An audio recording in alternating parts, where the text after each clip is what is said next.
Hello and welcome to Study Topics. This week we will be reviewing equipment donning and doffing. Donning and doffing are really highly examinable topics on your written and practical exams.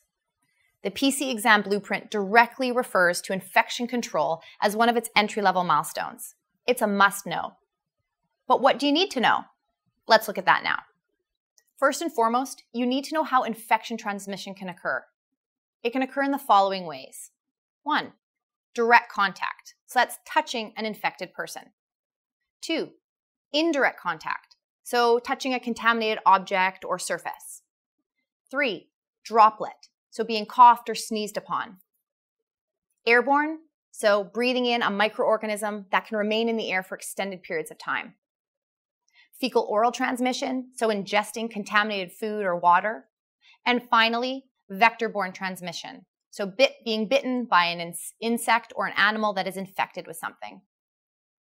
For the written and practical exams, you want to know what you should don and doff for each of the 3 following types of precautions: contact, airborne, and droplet. You also need to know which precaution you would be required to use given a specific infectious disease. For example, if the question said, what would you don and doff for a patient with tuberculosis? You need to know what to do.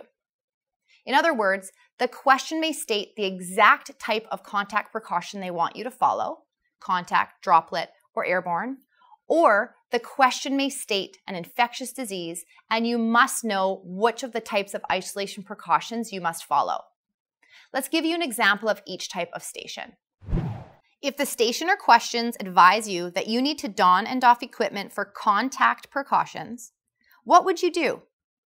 I'll give you a few seconds to think about this.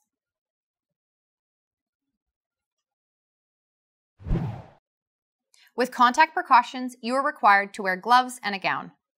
We'll review the order in which you put on your equipment in part 2 of this video. Take a few minutes and write down what you would wear in a station that required droplet and airborne precautions.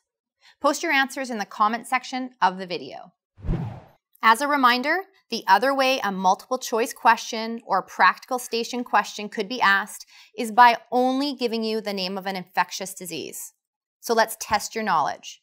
What equipment would you wear if the patient had tuberculosis?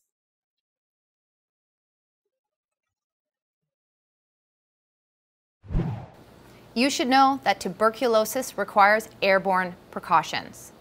Do you know what you would don and doff for airborne precautions? If you aren't able to answer this question, then you need to spend some time learning this and studying really hard because it's highly examinable. Finally, to prevent infection transmission, you must know the order in which you put these items on, also called donning, and the order in which you take these items off, called doffing. If you're registered for our written or practical courses, our manual covers everything we have looked at today. Our course also includes a detailed list of all the equipment you need for each precaution, as well as what pathologies are considered contact, airborne, and droplet. Make sure you watch our part 2 of this series, Equipment Donning and Doffing, to learn what correct order you should use when donning and doffing equipment. Thanks for joining me.